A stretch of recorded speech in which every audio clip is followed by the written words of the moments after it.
안녕하세요. 지혜와 경륜으로 삶을 빛내오신 우리 존경하는 어르신 청취자 여러분. 오늘 하루도 즐겁고 평안하게 보내고 계신지요? 어르신들의 소중한 노후 생활에 조금이나마 힘이 되고 또 궁금증을 풀어드리고자 오늘 저희가 정성껏 준비한 이야기가 있습니다. 바로 우리 모두의 관심사, 국민연금입니다. 혹시 주변 분들과 이야기하시면서 나는 왜 다른 사람보다 연금을 좀 적게 받는 걸까? 또 내가 받는 노령연금하고 기초연금은 뭐가 다른 거지? 아니면 우리 애들은 나중에 연금 제대로 받을 수 있을까? 뭐 이런 생각들 한 번쯤은 해보셨을 것 같아요. 오늘 저희가요, 어르신들께서 궁금해하시는 점들, 그리고 관련해서 저희가 찾아본 여러 자료들 있잖아요. 뭐 국회 보고서라든지 정부 발표, 뉴스 기사 같은 것들, 이런 걸 바탕으로 해서 쏙 시원하게 그 핵심을 좀 파헤쳐보는 시간을 갖겠습니다. 최대한 알기 쉽게 설명해 드릴 테니까요. 편안한 마음으로 귀 기울여 주시면 감사하겠습니다. 네, 반갑습니다. 국민연금 참 중요하죠. 노후 생활의 든든한 버팀목이 되어야 하는데요. 근데 이게 제도가 워낙 여러 번 바뀌고 내용도 좀 복잡하다 보니까 어렵게 느끼시는 분들이 참 많으신 것 같아요. 오늘 저희는 신뢰할 수 있는 자료들을 근거로 해서요. 어르신들께서 가장 궁금해하시고 또 꼭 아셔야 할 정보들만 쏙쏙 뽑아서 명쾌하게 설명해 드리도록 노력하겠습니다. 네, 불필요한 걱정은 좀 덜어드리고 꼭 필요한 정보는 확실히 챙겨가실 수 있도록 최선을 다하겠습니다. 좋습니다. 그럼 바로 본론으로 들어가 볼까요? 어르신들께서 가장 많이 하시는 질문부터 한번 풀어보죠. 친구분들하고 이야기하시거나 아니면 뭐 자녀 세대하고 비교하면서 나는 왜 이렇게 연금이 적지? 하고 좀 속상해하셨던 경험 다들 있으실 것 같아요. 특히 저희 어머님 세대를 보면 더 그런 말씀을 많이 하시더라고요. 이게 그냥 단순히 내가 젊을 때 돈을 많이 못 벌어서 혹은 뭐 보험료를 적게 내서 그런 것만일까요? 아니면 다른 이유가 있는 건지 궁금합니다. 아, 네. 아주 중요한 질문이십니다. 결론부터 말씀드리면요. 어르신 세대의 연금액이 상대적으로 좀 적은 데에는 단순히 개인적인 이유 말고도 여러 구조적인 요인이 복합적으로 작용했습니다. 크게 보면 한 두 가지 정도 핵심 이유를 꼽아볼 수 있겠는데요. 첫 번째는 국민연금 제도가 시작되고 이게 확대되어 온 그 역사하고 관련이 깊습니다. 아, 그러니까 제도가 처음부터 지금하고 똑같지는 않았다. 이런 말씀이시군요. 정확합니다. 국민연금 제도가 처음 시행된 게 1988년이거든요. 근데 그때는 10인 이상 사업장에 다니시는 근로자부터 의무가입 대상이었어요. 그러고 나서 이제 농어촌 지역 주민들, 또 도시에 계신 자영업자분들 이렇게 점차 가입 대상을 넓혀서 모든 국민이 대상이 된 거는 1999년이었습니다. 그러다 보니까 많은 어르신들께서는 상대적으로 좀 늦은 나이에 가입을 하시게 됐거나 혹은 뭐 가입할 수 있는 기간 자체가 지금 젊은 세대보다는 좀 짧았던 경우가 많으신 거죠. 아시겠지만 연금을 받으려면 최소 10년을 가입해야 하잖아요. 근데 딱 10년이나 아니면 한 15년 정도만 가입하신 분들도 상당히 많으시다는 겁니다. 아, 그렇겠네요. 제도가 시작된 지 얼마 안 됐을 때 사회생활을 하셨던 분들은 아무래도 가입 기간이 짧을 수밖에 없겠네요. 네, 맞습니다. 그리고 두 번째 이유는요, 이게 또 중요한데, 연금 재정을 좀 안정시키기 위해서 제도가 여러 차례 개편되었다는 점입니다. 특히 1998년하고 2007년, 이렇게 두 번의 큰 개혁이 있었어요. 이 개혁의 핵심 방향이 뭐였냐면, 초기 가입자분들께 적용되던 조건보다는 점차 보험료는 더 내고, 나중에 받는 연금액은 좀 줄이는 그런 구조로 조정을 한 겁니다. 아무래도 연금 기금이 너무 빨리 없어지는 걸 막기 위한 그런 조치였죠. 아하, 그러니까 똑같은 기간 동안 뭐 비슷한 금액의 보험료를 냈다고 하더라도요. 언제 가입했는지, 그리고 그 사이에 제도가 어떻게 바뀌었는지에 따라서 나중에 받는 연금액 계산 방식 자체가 달라졌다. 이 말씀이신 거죠? 바로 그 점입니다. 네, 그래서 초기 가입자분들하고 또 나중에 가입한 세대 간의 연금액 차이가 발생하게 되는 겁니다.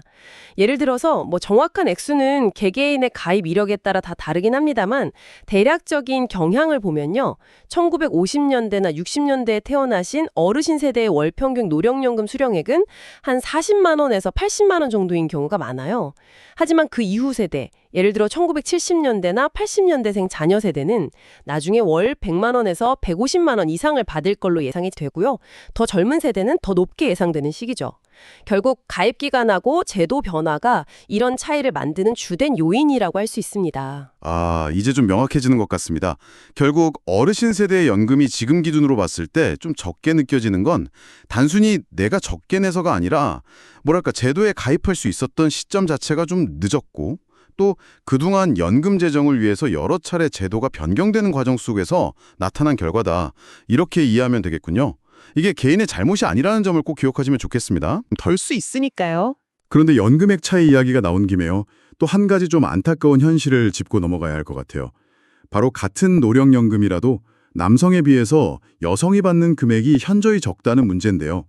제가 통계를 좀 찾아보니까 남성 평균 수령액이 한 75만 원 정도인데 여성 평균은 약 39만 원 정도밖에 안 되더라고요. 거의 절반 수준이잖아요. 요즘엔 여성 가입자도 계속 늘고 있다고는 하는데 왜 이렇게까지 큰 차이가 나는 걸까요? 이 문제 역시 매우 중요하고 참 가슴 아픈 현실입니다. 여기에도 몇 가지 좀 뿌리 깊은 구조적인 원인이 있습니다. 가장 결정적인 원인으로 지적되는 건 역시 출산과 육아로 인한 여성의 경력 단절입니다. 많은 여성분들이 자녀를 낳고 키우는 문제 때문에 특히 이제 경제활동이 가장 활발해야 할 30대 전후에 직장을 그만두는 경우가 많거든요. 이렇게 되면 자연스럽게 국민연금 보험료를 내는 기간, 즉 가입 기간이 남성에 비해서 짧아질 수밖에 없는 거죠. 그렇죠. 저희 세대만 해도 사실 아이 낳고 키우면서 직장 생활을 계속하기가 참 어려웠으니까요. 다시 또 일자리를 구하려고 해도 쉽지도 않았고요. 바로 그런 현실이 반영된 결과입니다. 그리고 또 다른 중요한 이유는 고용 형태의 불안정성입니다. 여성분들이 남성들에 비해서 임시직이나 시간제 근로 같은 소위 말하는 비정규직 혹은 좀 작은 규모의 사업장에서 일하시는 비율이 상대적으로 높아요. 이런 일자리는 국민연금 의무가입 대상에서 제외되는 사각지대에 놓이기도 쉽고 설령 가입이 된다 하더라도 소득 자체가 낮기 때문에 납부하면 보험료 액수가 적어지는 문제가 있습니다. 결국 경력 단절 때문에 가입 기간 자체가 짧아지는 데다가 어렵게 일을 하더라도 좀 불안정한 일자리나 낮은 소득 때문에 보험료마저 적게 내게 되는 뭐랄까 이중고를 겪는 셈이네요. 네, 그렇습니다. 이 두 가지 요인이 복합적으로 작용한 결과로 많은 여성 어르신들이 노령연금을 받기 위한 최소 가입 기간인 10년을 겨우 채우시거나 혹은 가입 기간이 20년에 미치지 못해서 연금액이 원래 받을 수 있는 금액보다 좀 깎여서 받게 되는 경우가 많습니다. 이걸 가맹노령연금이라고 부르는데요. 실제로 이 가맹노령연금을 받으시는 분들의 절반 이상이 여성이시고 또 이분들 중 상당수가 월 40만 원도 채 안 되는 연금을 받고 계신 것이 현실입니다. 그러다 보니 참 안타깝게도 본인이 평생 일하고 낸 대가인 노령연금보다는 남편분이 돌아가신 뒤에 받게 되는 유족연금에 의존해서 생활하시는 경우도 적지 않은 거죠. 아, 듣고 보니 여성분들이 처한 현실이 참 녹록치가 않다는 생각이 드네요. 이게 뭐 사회 구조적인 문제 때문에 노후 준비 어려움을 겪으시는 건데 단순히 개인의 선택이나 노력 부족으로만 볼 수는 없겠네요. 이런 어려움을 조금이라도 덜어주기 위해서 출산 크레딧이라는 제도가 있다는 이야기는 들었습니다. 최근에는 첫째 아이만 낳아도 12개월의 가입 기간을 추가로 인정해주는 것으로 바뀌었다고 하던데요. 이게 좀 도움이 될 수 있을까요? 네, 출산 크레딧 제도가 개선돼서 첫째 자녀 출산 시부터 12개월의 가입 기간을 추가로 인정해 주는 것은 분명 긍정적인 진전입니다. 여성의 연금 수급권을 조금이라도 더 보장하려는 노력의 일환이죠. 하지만 이 제도의 실효성에 대해서는 여전히 좀 아쉬움을 표하는 목소리가 있습니다. 가장 큰 이유가 뭐냐면 현재 출산 크레딧이 아이를 낳은 그 시점이 아니라 나중에 연금을 받게 될 시점, 사후 지원에 가서야 가입 기간을 더해주는 방식으로 운용되기 때문입니다. 아, 그러니까 당장 가입 기간이 늘어나는 게 아니고 나중에 연금 신청할 때 이분은 아이를 낳으셨으니까 12개월 추가해 드려야겠다. 이렇게 계산해 준다는 거군요. 맞습니다. 그런데 이렇게 하다 보니까 정작 여성 본인의 가입 기간이 최소 수급 요건인 10년을 못 채웠거나 혹은 배우자인 남편보다 가입 기간이 짧은 경우에는요. 이 출산 크레딧 혜택이 여성 본인에게 아니라 남편에게 돌아가는 경우가 대부분이었습니다. 심지어 어떤 통계에서는 실제 출산 크레딧 수혜자의 98%가 남성이었다는 결과로 나오기도 했어요. 헉, 98%나요? 아니, 여성의 출산과 육아 부담을 덜어주려고 만든 제도인데 실제 혜택은 대부분 남편에게 갔다는 건 좀 충격적인데요. 네, 그렇죠. 그래서 많은 전문가들이나 여성단체에서는 이 출산 크레딧 제도를 출산한 시점에 바로 가입 기간을 인정해주는 사전 지원 방식으로 바꿔야 한다. 이렇게 꾸준히 주장하고 있습니다. 그래야만 여성 본인이 최소 가입 기간을 채우거나 연금액을 늘리는 데 직접적인 도움을 받을 수 있고 제도의 본래 취지도 살릴 수 있다는 거죠. 아울러서 아들이나 손자 세대를 위해서는 군 복무 기간을 연금 가입 기간으로 인정해주는 군복무 크레딧 제도를 좀 더 확대하는 것도 장기적으로 남녀 간의 연금 격차를 줄이는데 도움이 될 수 있다는 의견도 있습니다. 그렇군요. 출산 크레딧이 좋은 취지로 시작됐지만 정말로 여성분들에게 실질적인 도움이 되려면 운영 방식을 좀 개선할 필요가 있어 보입니다. 자, 그럼 이제 또 많은 어르신들이 헷갈려 하시는 부분으로 넘어가 보겠습니다. 매달 통장에 국민연금이라고 찍혀서 돈이 들어오는데 어떤 때는 노령연금, 또 어떤 때는 기초연금이라고 불리기도 하거든요. 둘을 다 받으시는 분들도 많으실 텐데요. 이 둘은 도대체 뭐가 어떻게 다른 건지 오늘 확실하게 한번 구분해 볼까요? 연금이라는 것은요. 어르신께서 젊으셨을 때 직접 땀 흘려 일하시고 소득의 일부를 보험료로 꼬박꼬박 내신 것. 그것에 대한 당연한 권리이자 대가로 받는 연금입니다. 그러니까 내가 낸 기여금을 돌려받는 개념이라고 생각하시면 좀 쉬울 것 같아요. 그래서 최소 10년 이상 보험료를 납부해야만 받을 자격이 생기는 거고요. 받는 금액도 가입 기간이 길수록 또 납부한 보험료가 많을수록 늘어나는 구조입니다. 개인마다 액수가 다른 이유죠. 받는 나이도 출생 연도에 따라서 만 61세부터 시작해서 점차 늦춰져서 지금은 만 65세까지로 정해져 있습니다. 아하. 누령연금은 그러니까 내가 젊을 때 보험료를 낸 것에 대한 결과물이군요. 뭐랄까 일종의 내가 부은 적금을 타는 거랑 비슷하다고 보면 될까요? 네, 그렇게 이해하시면 아주 쉽습니다. 반면에 기초연금은 성격이 완전히 다릅니다. 이것은 어르신들의 노후 생활 안정에 도움을 드리기 위해서 국가가 세금을 재원으로 마련해서 지원하는 일종의 사회복지 제도라고 보시면 됩니다. 어르신께서 과거에 국민연금 보험료를 냈는지 안 냈는지 여부와는 기본적으로 상관이 없어요. 다만 모든 어르신께 드리는 건 아니고요. 만 65세 이상 어르신 중에서 소득하고 재산을 따져봤을 때 상대적으로 형편이 좀 어려우신 분들, 구체적으로는 소득 하위 70%에 해당하는 분들께 지급되는 겁니다. 그러니까 기초연금은 내가 낸 돈과는 별개로 나라에서 생활이 어려운 어르신들을 위해서 지원해주는 복지 혜택이다. 이런 말씀이시군요. 그럼 이건 누가 받을 수 있는지 또 금액은 어떻게 정해지는 건가요? 네, 기초연금은 만 65세 이상이시고 대한민국 국적을 가지시고 국내에 거주하시는 분들 중에서요. 가구의 소득 인정액이라고 하는데요. 이게 소득하고 재산을 소득으로 환산한 금액인데 이게 정부가 매년 정하는 기준선 이하인 분들이 대상입니다. 예를 들어 2023년 기준으로 보면 혼자 사시는 어르신, 즉 단독 가구는 월 소득 인정액이 202만 원 이하였고요. 부부 어르신, 그러니까 부부 가구는 323만 2천 원 이하면 받으실 수 있었습니다.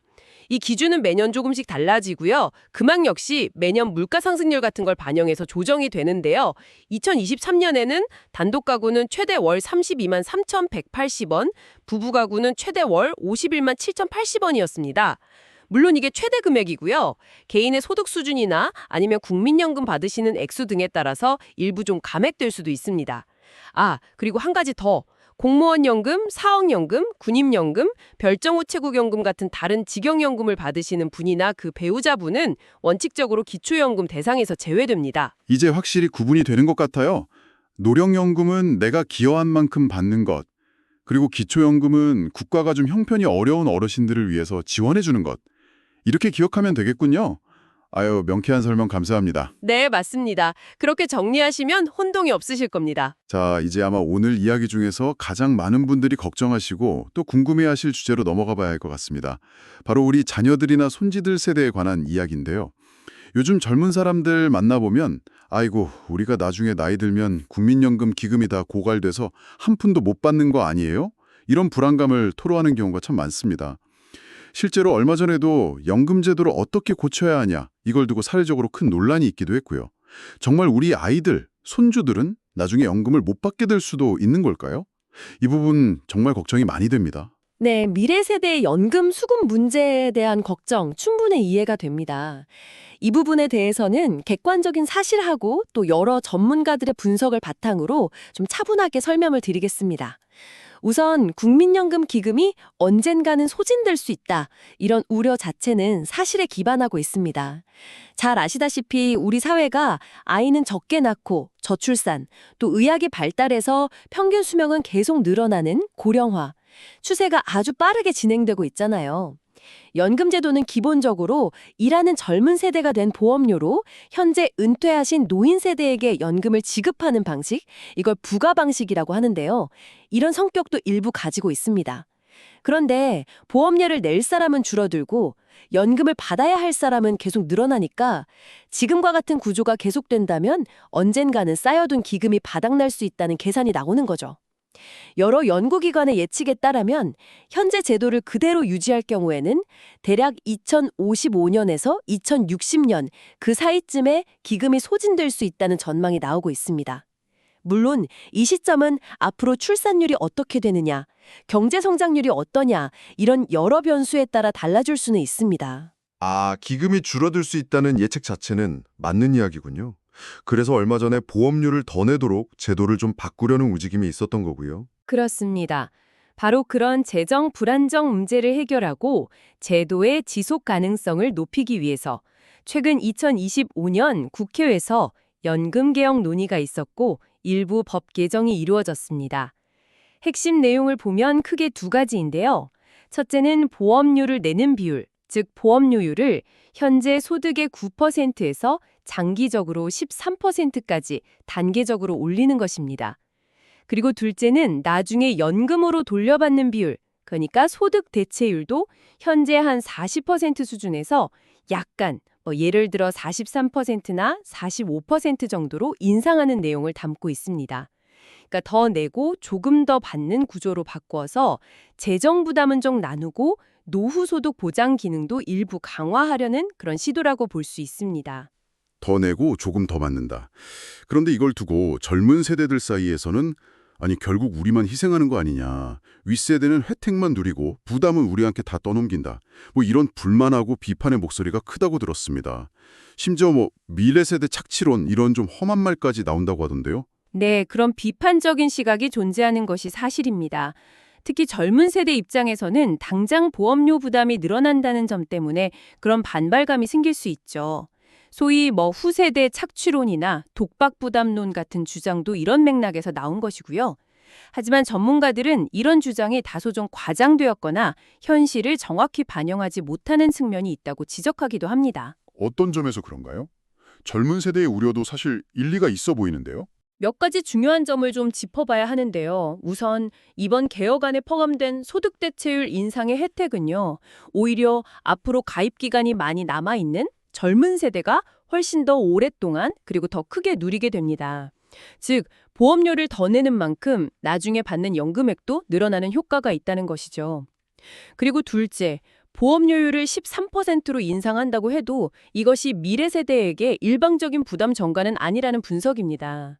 왜냐하면 연금 재정의 장기적인 안정을 위해서는 보험료율 인상이 좀 불가피한 측면이 있고요. 13%라는 보험료율도 여전히 본인이 낸 총액보다 훨씬 많은 연금을 받게 되는 구조라는 것이 중론입니다.